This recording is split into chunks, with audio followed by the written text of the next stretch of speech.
The Adventure of the Empty House from Sherlock Holmes. In the spring of 1894, the strange and inexplicable death of Ronald Adair captivated all of London and caused great astonishment among the upper class. While the public already knew the details of the police investigation, the evidence presented in court was so strong that many details were deemed unnecessary to make public. However, 10 years later, I have been permitted to reveal the missing links in this intriguing chain.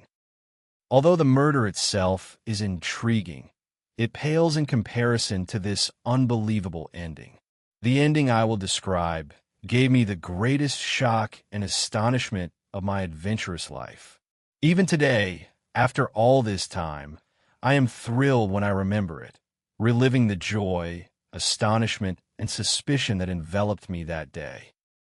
I would also like to emphasize to the public, who have read with interest my writings describing the thoughts and actions of this remarkable man, that concealing what I knew was not my personal choice. While it was my duty to abide by the prohibitions that came directly from his mouth, it was impossible for me to share what I knew. This ban, however, was lifted only on the 3rd of last month. Given my close relationship with Sherlock Holmes, it's understandable that I've been closely following the criminal underworld. After my friend's disappearance, I kept following the problems reported in the press, and even tried to solve a few of them for my own satisfaction. However, the results were mediocre. The case that interested me most was the tragedy of Ronald Adair.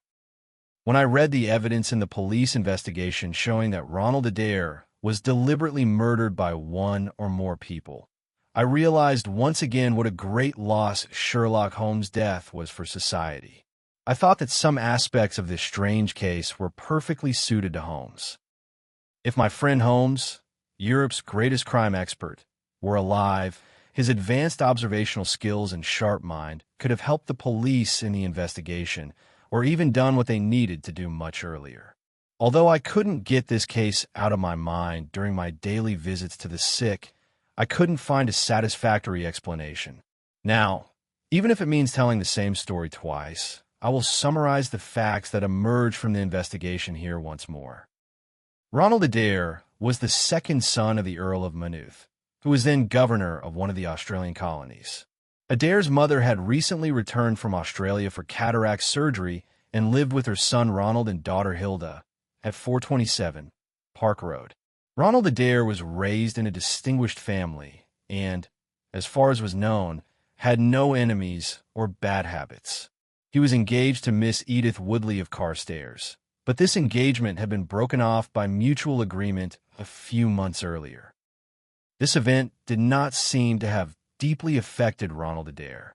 The victim led a regular life. He was by nature unemotional and quite orderly.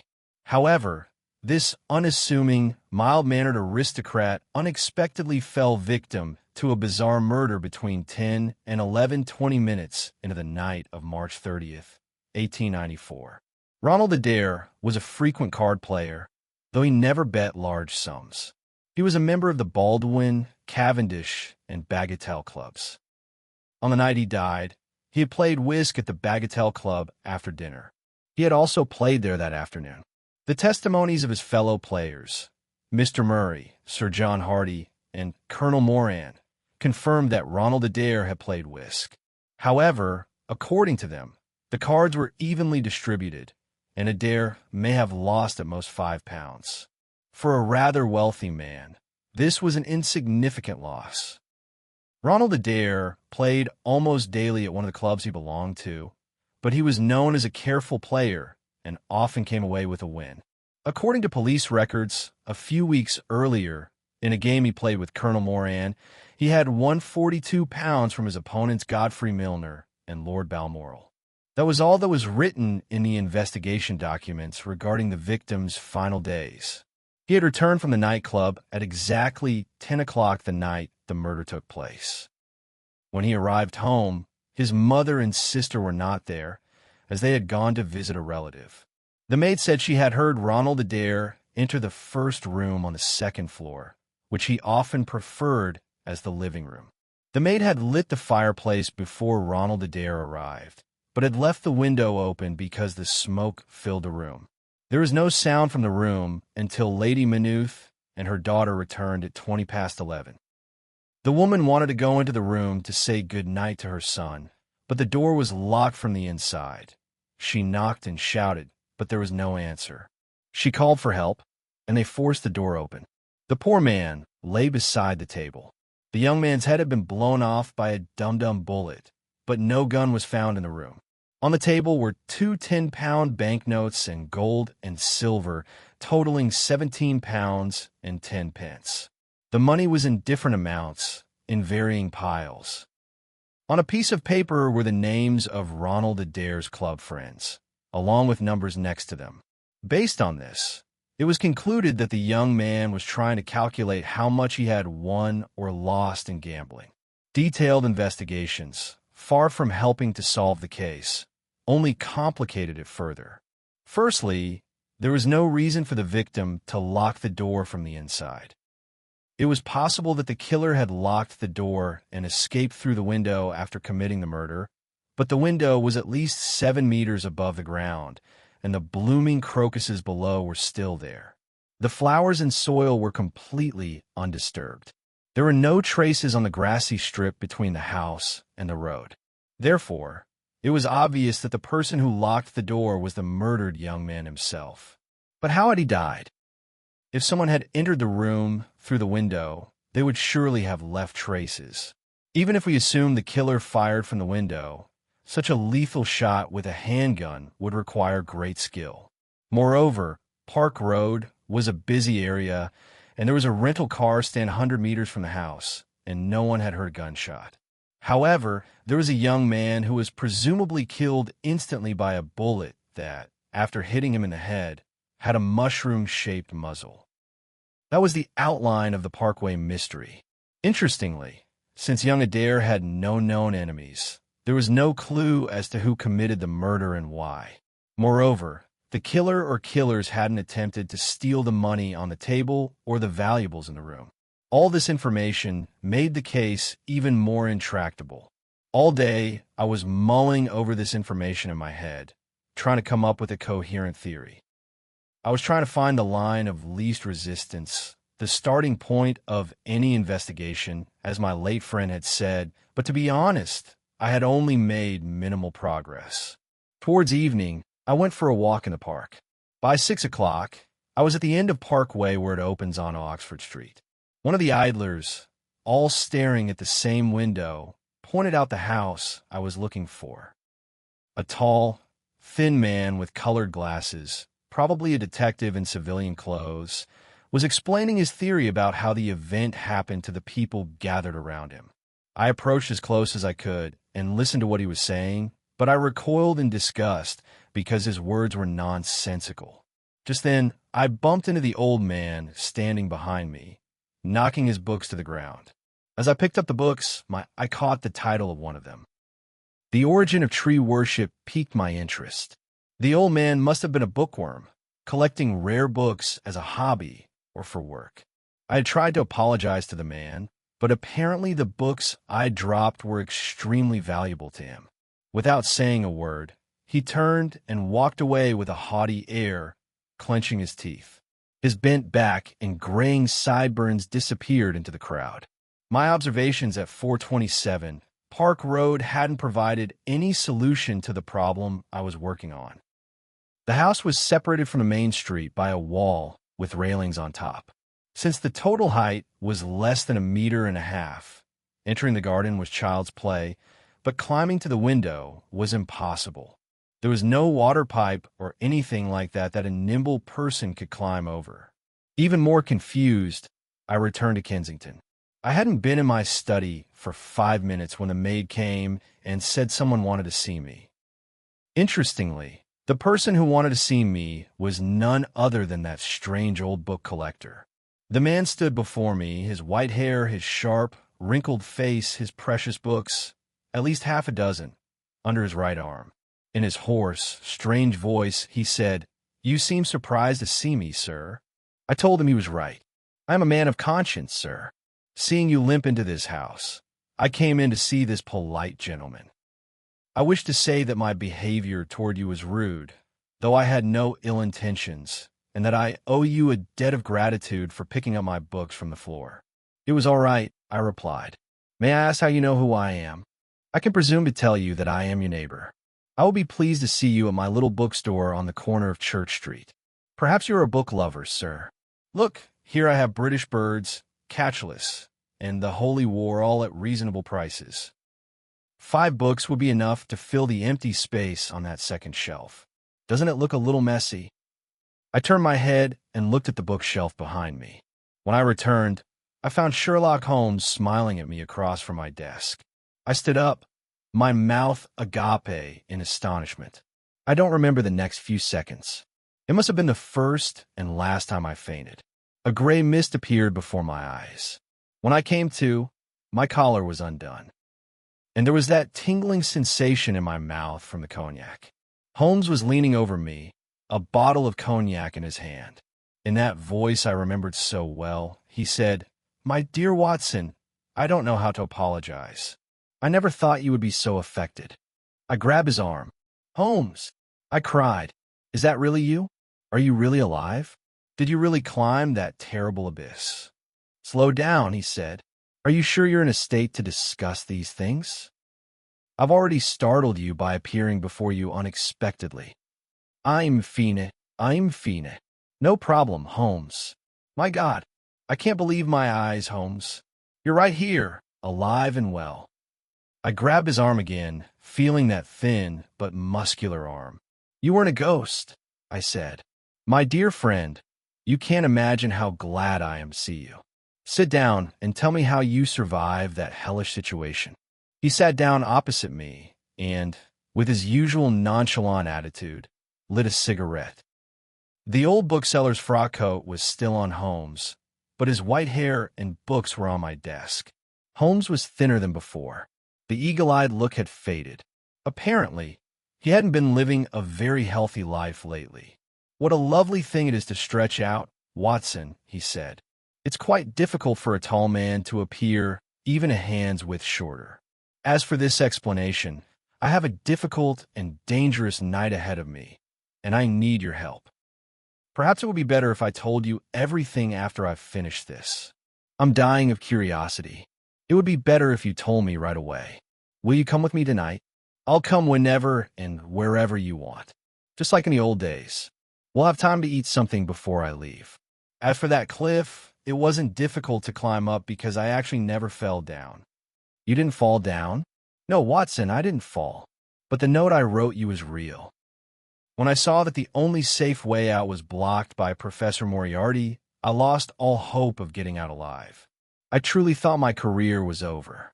I could tell his intentions from his gray eyes. We exchanged a few words, and then he allowed me to write that note you found. I left the note next to my cane and cigarette case and started walking down the path. Moriarty followed me. When I reached the end of the path, I stopped on the ledge and waited. Moriarty didn't draw his weapon, but he lunged at me, wrapping his arms around me. He knew it was all over for him and was consumed with a desire for revenge. We staggered together to the edge of the cliff. I know a little about Baritsu, the Japanese wrestling. These techniques had come in handy a few times before, and this time I managed to slip out of Moriarty's arms. Moriarty let out a terrible scream and kicked and clawed the air for a couple of seconds. But no matter how hard he tried, he lost his balance and fell down. I saw him fall, lying face down at the edge of the cliff. After falling quite a distance, he hit a rock and from there fell into the water. I listened, fascinated, to Holmes's story as he took puffs from his cigarette. "And what about the footprints?" I exclaimed. I saw them with my own eyes. There were footprints of 2 different people heading towards a cliff, and they didn't return. Let me tell you about it. The moment the professor fell off the cliff, I thought it was a great stroke of luck that fate had given me. I knew perfectly well that Moriarty wasn't the only one who had vowed to kill me. I was aware of at least 3 more people whose hatred for me would intensify upon hearing that their leader had been killed. They were all extremely dangerous men, and one of them would surely finish me off. On the other hand, if the whole world were convinced I was dead, these men would feel comfortable and make a mistake. And sooner or later, I would finish them off and then reappear. The human brain thinks so fast that I think Professor Moriarty hadn't even reached the bottom of Reichenbach Falls when I was thinking all this. I stood up and examined the steep rock behind me. In that wonderful description I read with great interest a few months later, you wrote that the rock was completely smooth, but that wasn't true. There seemed to be one or two places where a person could step, as well as a wide, flat area like a tray above. The rock face was so steep that climbing it was almost impossible, but returning without leaving a trace on the wet ground was equally impossible. I could have worn my boots backward, as I had done a few times before, but if there were 3 tracks going in the same direction, it would have been a deception. After assessing the situation, I concluded that the best course of action was to try to climb. Climbing the sheer wall, with the waterfall roaring below, wasn't a pleasant memory, Watson. I'm not much of a hallucinator, but I swear I thought I heard Moriarty's screams from below. One mistake could have cost me my life. Several times the grass I was holding on to came off, and my foot slipped in the wet crevices of the rock. I thought I was going to die, but I didn't give up the fight. Finally, I came to a flat area covered with soft moss. The flat area was shaped like a miniature cave, so I could lie there unseen. While you and those who followed you were sadly investigating how I died, I lay there, Watson. To be honest, I can't say you did a very good job. Finally, you inevitably arrived at the wrong conclusion and returned to your hotel, leaving me alone. I thought the adventure was over when an unexpected event foreshadowed something very interesting. A huge rock crashed past me, hitting the path and bouncing down the cliff. At first, I thought it was an accident, but when I looked up, I saw a human head between me and the darkening sky. Before I could understand what was happening, a second rock struck me about a hand width away. The meaning was clear. Moriarty hadn't come alone. His accomplice must have been keeping watch while Moriarty attacked me. Even just seeing the man's face once was enough for me to understand how dangerous he was. Apparently, he had witnessed my struggle with Moriarty and my escape after his partner's death. After waiting for a while, he had climbed the top and tried to finish what his friend hadn't been able to complete. I didn't have much time to think, Watson. When I saw that ominous face above me again, it was impossible for me not to understand that it was a harbinger of another rock. I immediately climbed down a rock. This wasn't something I could do with a clear head, and thinking, for descending that steep rock was 100 times harder than climbing it. But there was no time to think. As I dangled from where I was, a rolling rock grazed me. I slipped halfway down the rock, but by God's grace, even though my clothes were torn and I was bleeding all over, I managed to reach the path safe and sound. I immediately started walking. I covered about 15 kilometers in the dark on the mountain. When I reached Florence a week later, I learned that no one knew anything about my true fate. The only person who knew my secret was my brother Mycroft. I apologize again and again, dear Watson, but people absolutely had to believe I was dead. If you hadn't truly believed I was dead, I couldn't have told you the truth, because you wouldn't have been able to describe that tragic end in such an impactful and believable way.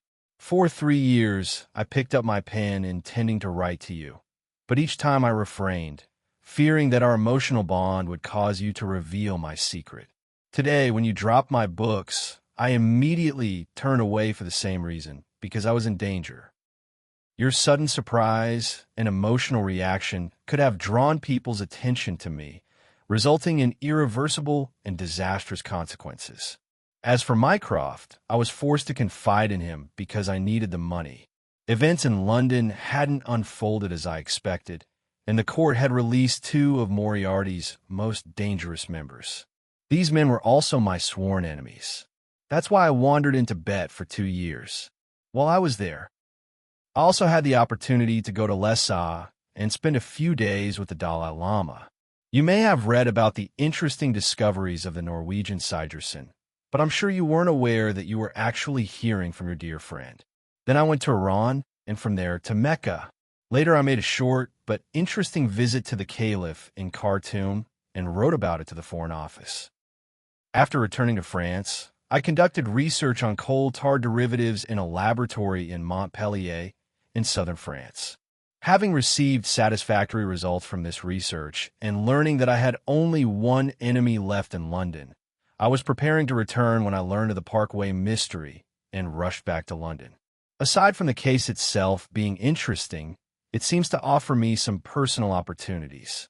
After arriving in London, I went to Baker Street and thoroughly upset Mrs. Hudson.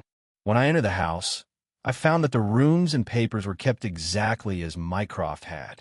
That's how it was, Watson. At 2 o'clock in the afternoon, the old sitting in my old armchair at home, I couldn't help but look at the empty chair opposite me and think, I wish my friend Watson would decorate this chair just like he used to. That's what I heard from my friend that April evening. If my friend, whom I had given up hope of ever seeing again, hadn't been standing before me, tall and slender with a serious face, it would have been impossible for me to believe what I was hearing. He must have somehow understood how much pain I was in, for he expressed his understanding not so much through his words as through his demeanor. The cure for pain is work, my dear Watson, he said. I have enough work for both of us tonight. If we can handle this work properly, a person's existence in this world will gain meaning. No matter how much I insisted, he said nothing else. He simply replied, You will have seen and learned enough before dawn tomorrow. After 3 years of separation, there's so much to talk about that we'll have more than enough time until 9:30, when our empty house adventure begins. Everything was just like in the old days. When the hour we were waiting for arrived, we sat side by side in the car, driving along. With my pistol in my pocket, my heart pounded with the excitement of the adventure we were about to embark on. Holmes was quiet and calm. As we passed under the streetlights, I could discern the serious expression on his sharply defined face. His furrowed brows and tightly closed thin lips indicated he was lost in thought. Although I couldn't yet guess what this relentless hunter was hunting in London's dark crime jungle, I understood from his posture and demeanor that he was after quite a large prey. The mocking smile that occasionally dispelled the gloomy atmosphere on his face didn't bode well for the hunt we were pursuing. I thought we were going to Baker Street, but Holmes stopped the carriage at the corner of Cavendish Square. As he got out, I noticed he looked around with extremely careful eyes. As we proceeded, he was on high alert at every corner, wanting to make sure we weren't being followed. The route we were taking was also quite strange. Holmes knew London's back streets so well that it was impossible not to admire him. With quick, confident steps, he made his way through the stables, whose existence I hadn't even known until that day. Finally, we reached a small street lined with old and gloomy houses. Following this street, we came to Manchester Street, and from there to Blandford Street. Here, he immediately turned into a narrow passageway and unlocked the back door of a house with a key. We went inside together and closed the door behind us. Although it was pitch black, I could tell we were in an empty house. The bare floor creaked beneath our feet as we moved forward.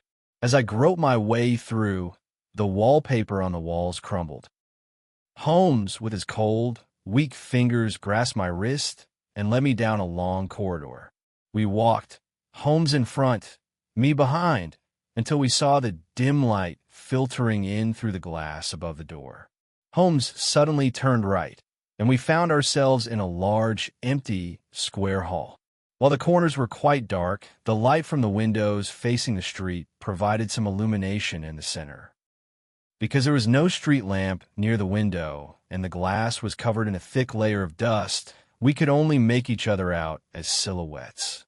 Holmes placed his hand on my shoulder and leaned his lips close to my ear. "Do you know where we are?" he whispered. Looking out the dim window, I replied, "We must be on Baker Street." "That's right. We're at Camden House, across from our old house. But why did we come here?" "Because it has a wonderful view." Would you mind approaching the window, being extremely careful not to be seen from the outside, and taking a look at our old house, the starting point of so many of our little adventures? Let's see if, after 3 years, I've lost my ability to surprise you or not. I leaned forward carefully and looked at the window I knew so well. I let out a gasp at the sight. The curtain was closed, and a strong light shone inside. The shadow of the man sitting in the armchair was cast directly onto the brightly lit window. The posture of his head, the straightness of his shoulders, and the sharpness of his body lines were exactly the same. His face was slightly tilted to the side. In this way, he resembled those silhouettes our grandfathers loved to draw. What I saw was a perfect copy of Holmes. I was so surprised that I reached out my hand to make sure my friend was still standing beside me. He chuckled softly, his whole body shaking. "What are you saying?" he said. "My God!" I exclaimed. "This is magnificent." "I suppose I haven't lost much of my abilities in 3 years," he said. There was the pride and joy of an artist in his voice.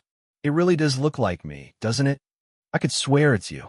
The one to be congratulated is Monsieur Oscar Meunier from Grenoble. He spent several days preparing this wax bust. I finished the rest myself during my visit this afternoon. "What's your purpose, then?" "I have some particular reasons for wanting people to think I'm at home when I'm actually somewhere else." "So, you think your house is being watched?" "I don't think so." "I know. Who's watching, then?" "My old enemies, Watson. Members of that enormous organization whose leader lies at Reichenbach Falls. Remember, I told you they knew I was still alive, and that only they knew. They thought I'd return home sooner or later. They've been watching my house constantly, and today they saw me return." "How do you know?" "I saw their lookout when I looked out the window. His name is Parker.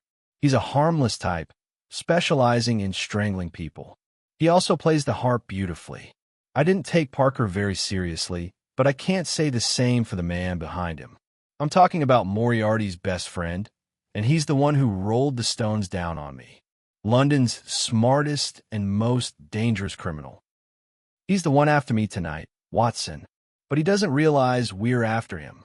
I was slowly beginning to understand my friend Holmes's plan. From our shelter position, we kept an eye on the scouts and followed those who were following us. The shadow, standing sideways, was our bait, and we were the hunters. We silently watched the people passing by in the darkness. Although Holmes remained completely still, I was sure he was keeping his eyes wide open, carefully observing the flow of people. It was a dark and gloomy night. The wind howled. Most of the people passing by were tightly wrapped in their coats and scarves. I thought I had seen the same person a couple of times. Two people in the distance, seemingly trying to shelter from the wind at the entrance of a house, particularly caught my attention. I tried to draw Holmes's attention to the men, but he impatiently uttered a few words, brushed me off, and continued looking down the street. He tapped his foot a couple of times and tapped his toes against the wall. I could tell he was becoming uneasy that his plan wasn't going as he wanted. Finally, as midnight approached and the surroundings grew quieter, he began pacing back and forth in the room, unable to contain his excitement. I was just about to say something to Holmes when my eyes fell on the illuminated window opposite, and I was almost as surprised as I had been the first time. I took Holmes's arm and pointed upwards. "The shadow has moved," I said. Now his back was turned to us, not his face. In the 3 years that had passed, Holmes's impatience and harshness towards those less intelligent than himself had diminished in any way. "Of course it will move," he said. "Do I look like such a fool as to think I could fool one of the most intelligent men in Europe by putting up a scarecrow? We've been in this house for 2 hours. During that time, Mrs. Hudson moved the bust 8 times. That is every 15 minutes. Because it's coming from the front, its shadow doesn't fall on the window." "Really?" He gasped excitedly. In the dim light, I noticed his head tilting slightly forward. He was paying close attention. The street was now deserted. The two men who caught my attention might still be waiting in the entrance where they had taken refuge, but I couldn't see them. Except for the yellow window shining in the middle, with its dark shadow, everything was pitch black and shrouded in profound silence. In the midst of the silence, a faint whistling sound reached my ears, indicating that my friend was unable to suppress his heightened excitement. Suddenly, unexpectedly, he pulled me to the darkest corner of the room. He covered my mouth with his hand as a warning. I could feel his tightly gripping fingers trembling. I don't remember Holmes ever being so excited, but interestingly, the dark street remained as deserted and motionless as before. But suddenly I noticed what my friend's keen senses had already noticed. A faint sound reached my ears, but it wasn't coming from Baker Street. It was coming from the back of the house where we were hiding. A door opened and then closed again. Immediately afterward, slow footsteps began to approach down the corridor. It was clear that the steps were carefully chosen to avoid making any noise, but they still echoed loudly in the empty house. Holmes and I huddled against the wall. My hand was on the hilt of my pistol. Looking out from the darkness, I could vaguely make out the man's silhouette, a shade darker than the doorway. After a moment's pause, he began to move slowly and menacingly across the room. He was no more than a meter away from us. I was on high alert, ready to respond to his move, when I realized he was unaware of our presence. He glided past us, reached the window, and, trying not to make a sound, lifted it about half an inch. Looking out through the opening, the dust curtain between us had lifted, and the light from the street illuminated his face perfectly. He was beside himself with excitement. His eyes gleamed like fire, and his facial features tensed. He was a thin, elderly man with a long nose. His forehead was broad and open, and his mustache was white. He had pushed back his top hat, revealing his white shirt through the open part of his overcoat. His thin, dark face was riddled with deep, savage lines. In his hand was something that looked like a cane, but when he dropped it, it made a metallic sound. Then he pulled something large from his overcoat pocket and began to fiddle with it. Finally, with a click that sounded like a bolt or spring being released, he finished. Leaning forward from his crouching position, he leaned all his strength and weight onto an arm, and after a long, grinding sound like metal being sanded, another loud click was heard. When he finished this, he stood up. I could now see what he was holding. It was a strange kind of rifle with a peculiar stock. He opened the buttstock of the rifle, inserted something, and then slammed the breech shut. Next, kneeling, he rested the barrel against the window sill. I could see his long mustache brushing against the stock and his aiming eye gleaming. As he rested the buttstock on his shoulder, I could hear him sigh in relief as he saw the shadow standing in the middle of the yellow light directly opposite him. After a moment of rigid stillness, his finger on the trigger tensed.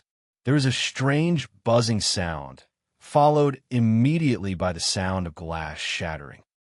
At that moment, Holmes leaped upon the sharpshooter like a tiger, bringing him face down to the ground.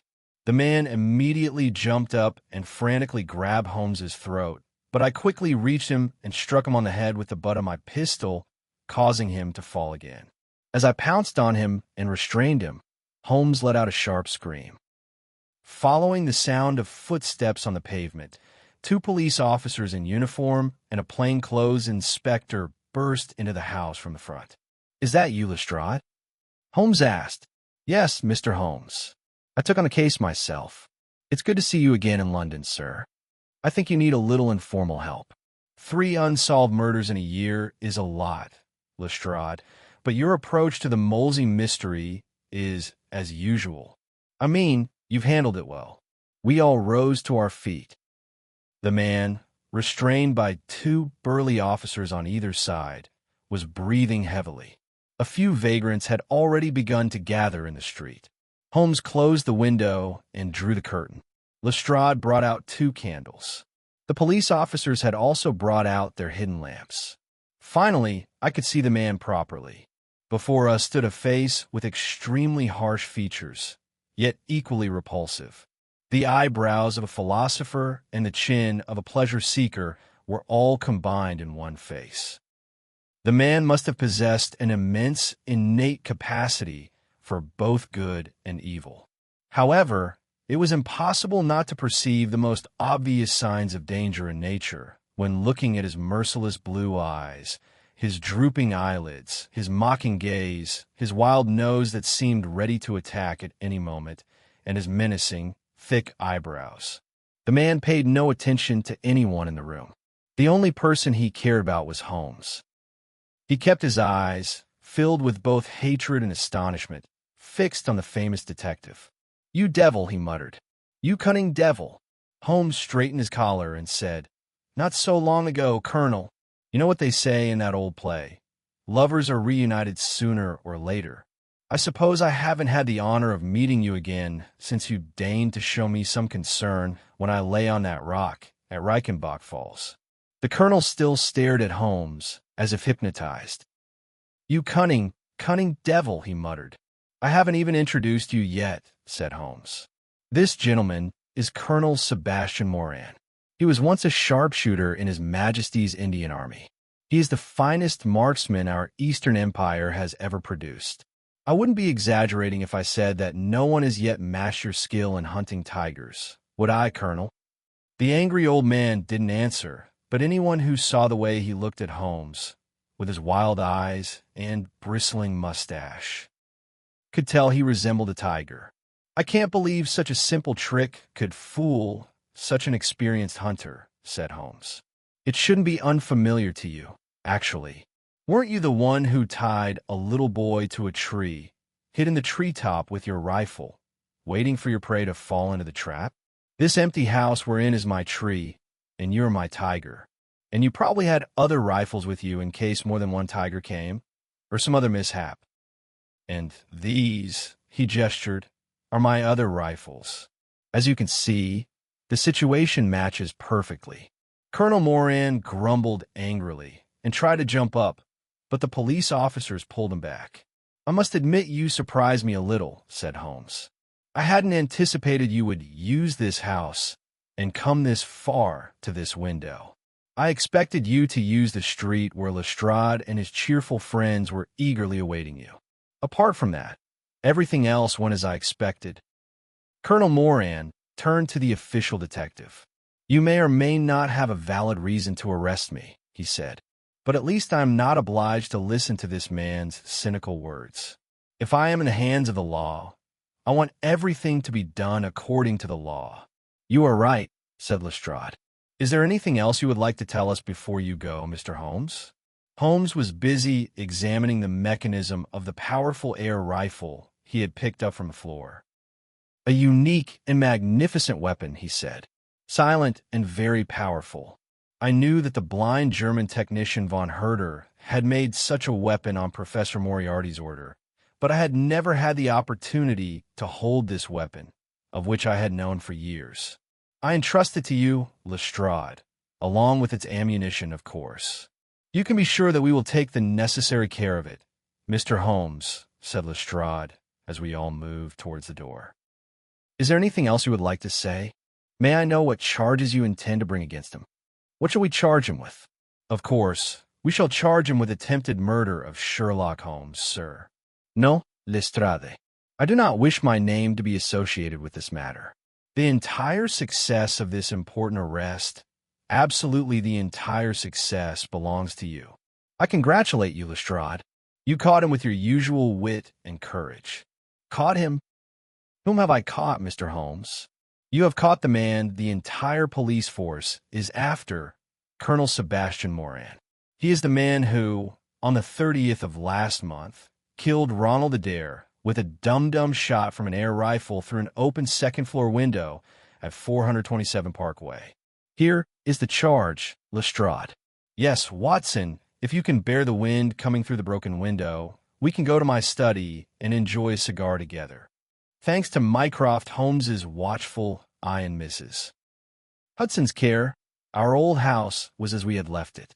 Although unusually tidy when I entered, Everything was essentially the same. The acid stains on Holmes's pine-faced desk in the chemistry corner were still there.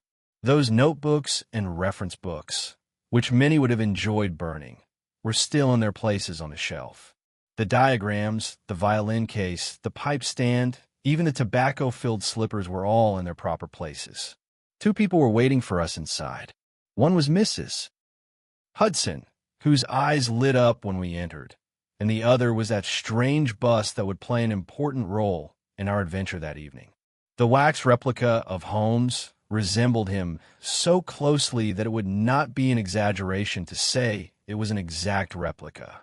The statue, seated on a table, was beautifully dressed in one of Holmes's old dressing gowns, making it impossible to distinguish from the real thing from the street. "I hope you have taken all precautions, Mrs. Hudson," said Holmes. "I walked on my knees, just as you said. Wonderful, excellent work. Did you see where the bullet went?" "Yes, sir. I'm afraid it spoiled the beauty of your bust, for it entered through the head, hit the wall, and then opened up. I picked it up from the carpet. Look, it's right here." Holmes held the bullet up to me. "As you can see, it's a dum-dum bullet, Watson," he said. "Truly ingenious. Who would have guessed that something like that could be fired from an air gun?" "All right, Miss Hudson. I'm grateful for your help. Now you'd better sit back down, Watson, because I have a couple of points I'd like to discuss with you." He had taken off his shabby frock coat. Putting on the old dressing gown he'd taken from the statue, he was once again the Holmes I knew. As he examined the shattered forehead of the bust, he said, laughing, "The old hunter's nerves and eyes haven't lost any of their sharpness." He aimed the ball perfectly at the back of the head, right in the middle, and hit the brain. He was India's #1 sharpshooter. If there's anyone better than him in London, you could count them on one hand. Have you ever heard his name before? "No, I haven't." "Well, that's quite something. How famous he is." "But if I remember correctly, you haven't heard of Moriarty, one of the smartest men of our century. Could you give me the biography index from the shelf?" He leaned back, puffing heavily from his cigar, slowly flipping through the pages. "My section is quite nice," he said. "Moriarty alone is enough to set this letter apart from the others. Plus, there's the poisoner Morgan, the hideous Meridew, and Matthews, who broke my left canine tooth in the Charing Cross waiting room. And this is the section for our friend tonight." He handed me the book, and I began to read.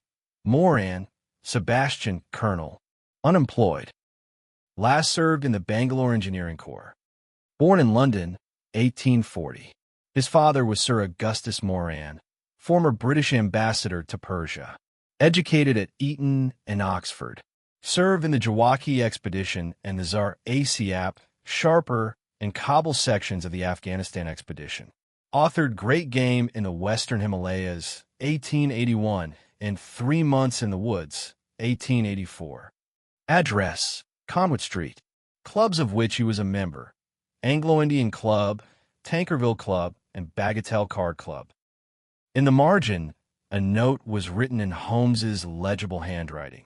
"The second most dangerous man in London." Returning the book, I said, "That's truly astonishing. The man has an honorable military past." "That's right," said Holmes. "Up to a point, everything went very well. He never shied away from danger. The story of how he crawled down a ditch while chasing a man-eating tiger is still told in India. There are some trees, Watson, that grow to a certain point and then suddenly become ugly. My theory is that every man experiences the actions of all his ancestors throughout his life, and a sudden turn towards evil or goodness stems from the dominance of his family tree. In essence, every man is a summary of his own family history. Absolutely fanciful. I'm not insistent on this theory, but whatever the reason, Colonel Moran went astray. He managed to leave India without getting involved in a scandal. He retired and came to London, where he gained a bad reputation. That's when he caught Moriarty's attention and became his right-hand man. Moriarty showered the colonel with money and gave him only 1 or 2 assignments. These were, of course, high-level assignments that an ordinary criminal couldn't handle. You remember the murder of Mrs. Stewart of Lauder in 1887, don't you? I'm sure Moran did it, but no evidence was ever found. Colonel Moran worked so cleanly that even when Moriarty's organization was dismantled, the courts couldn't find anything to incriminate him. If you remember, when I came to your house, I closed the shutters because I was afraid of the air rifles. I'm sure you thought I was being too idealistic at the time, but I knew exactly what I was doing because I was aware of the existence of this superior rifle, and I knew that one of the world's best marksmen was behind it. While I was in Switzerland with Moriarty, he had followed us. I have no doubt that he was the one who subjected me to those terrifying 5 minutes at Reichenbach Falls. You can imagine that while I was in France, I carefully read the newspapers and kept a close eye on Colonel Moran. As long as he roamed freely in London, my life would be hell. His shadow would follow me day and night, and sooner or later he would find an opportunity to finish me off. What could I do? I couldn't shoot him on sight. If I did, I would be the one at fault. Legal action wouldn't help either, because they couldn't accuse him based on unfounded suspicion. That's why all I could do was follow crime news. I knew that sooner or later I would find him. The murder of Ronald Adair was exactly the opportunity one was looking for. Given what I knew, wasn't it clear enough that Colonel Moran was the perpetrator of this murder? They had played cards together, and then Moran had followed the young man home and killed him through the open window. I had no doubt about it. The bullets he used alone would have been enough to send the colonel to the gallows. I immediately returned to London. The lookout who saw me enter the house reported the situation. He immediately reported it to the colonel. It was impossible for him not to understand the connection between the sudden transformation and the murder he had committed and not to be horrified. I was certain he would immediately move to eliminate me, and that he would use his unique weapon to do so. I placed a perfect target in front of the window for him to shoot at, and, just in case, also notified the police. Meanwhile, the people standing in the doorway, whom you spotted with your unerring eyes, were policemen. I had chosen the empty house across the street, a good vantage point for observing the street, but I never imagined the colonel would choose the same house for the murder. Yes, Watson, is there anything else that needs to be explained? Yes, I said. You haven't explained why Colonel Moran killed Ronald Adair. My friend Watson, now we've come to that part of reasoning where even the most logical person can be wrong. Looking at the available evidence, anyone can form an opinion, and your conclusion might be just as correct as mine. So you've formed a theory? I don't think it's difficult to explain these events. We've learned that Colonel Moran and young Adair made a considerable amount of money together playing cards. However, Moran had cheated, something I've been aware of for a long time. I think Adair also realized Moran was cheating on the day of the murder. He probably discussed this privately with the colonel and threatened to expose his secret unless the colonel promised to resign from the club and never play cards again. I never imagined that a young man like Adair would immediately expose a respected man, the age of his father, causing such a huge scandal. He probably acted as I suspect. But for Moran, who made his living by cheating, resigning from the club meant ruin. That's why he killed Adair while he was calculating. Adair, on the other hand, was calculating how much money he needed to return to his friends, as he wasn't interested in the money he'd won thanks to the colonel's cheating. Adair locked the door of the room because he didn't want the women in the house to come in and ask questions about the money on the table and the names written on the cards. Do you think this? Does the theory hold up? I think you've hit the nail on the head. Whether it's true or false will be revealed in court. And whatever the outcome, Colonel Moran won't bother us anymore, because Von Herter's famous air rifle will now adorn the Scotland Yard Museum, and Mr. Sherlock Holmes could devote his life to investigating the small and interesting problems that London's complex life generously offers him.